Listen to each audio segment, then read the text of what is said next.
Gain कर रहे हैं, खा रहे हैं, ठीक है। उससे क्या मिल रही है, एनर्जी वो ट्रांसफ़र कर रही है। जैसे कि अनाज खाया, अनाज में क्या खाया, वीट खाया, गेहूँ खाया, तो अभी तक एनर्जी किस में थी, अभी तक एनर्जी उस गेहूँ में थी, वीट में थी। उसके बाद इस वीट से एनर्जी निकल के कहाँ, हम लोगों के पास आ गई, जिसने खाया उसको, उसके पास एनर्जी आ गई है ना।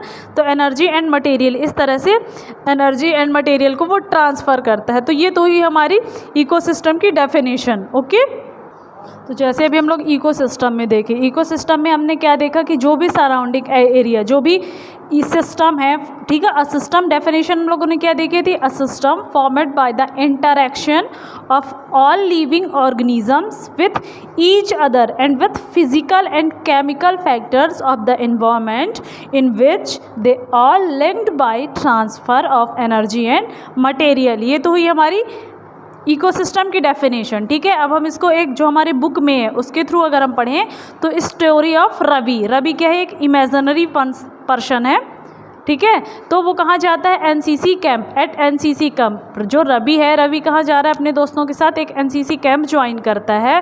उसमें सभी जितने भी बच्चे बैठे हुए होते हैं आपस में क्या बात करते हैं, वहाँ बारिश, एनसीसी कैंप में बारिश का माहौल बना हुआ है, पानी गिर रही है, बारिश हो रही है।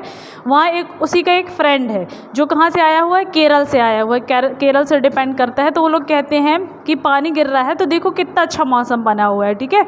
तो वहीं पर जो दोस्त बैठे हुए तो बात करते हैं कि जो केरल है, तो केरल में अगर बारिश होती है तो वहाँ का कैसा मौसम होता है, वहाँ पे क्या क्या क्वालिटीज़ होती हैं।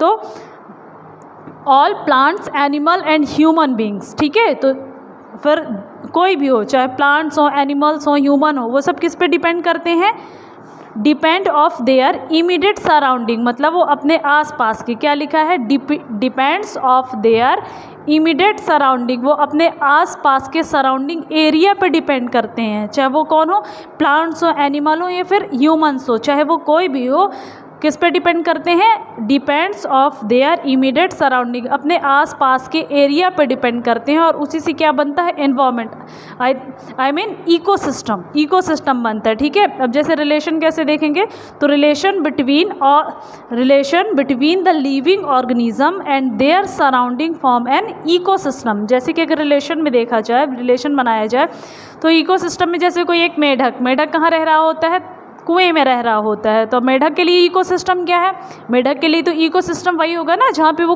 कुएं में रह रहा है। तो उसका इकोसिस्टम क्या है, वो अपनी सारी लाइफ किस में निकाल देता है, कुएं के अंदर ही निकाल देता है। तो उसका इकोसिस्टम क्या हुआ, कुआं हुआ। आइए कुछ एग्जांपल्स देखते हैं।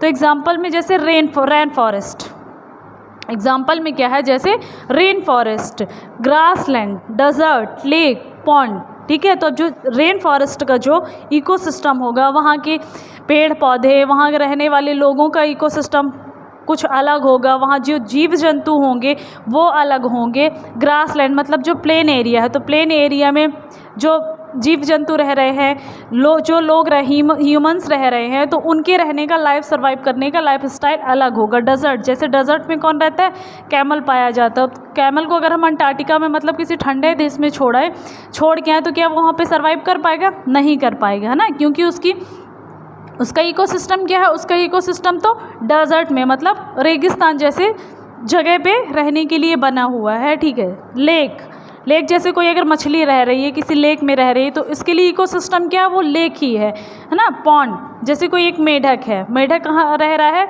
मेढक पॉन्ड में रह रहा है, तो उसका इकोसिस्टम क्या होगा, वो पॉन्ड ही होगा, है ना। तो आई होप आप लोगों को इकोसिस्टम अच्छी तरह से समझ में आया होगा। Okay, thank you, have a nice day. आप लोगों को अगर ये वीडियो पसंद आई हो तो आप लोग उसको सब्सक्राइब करें,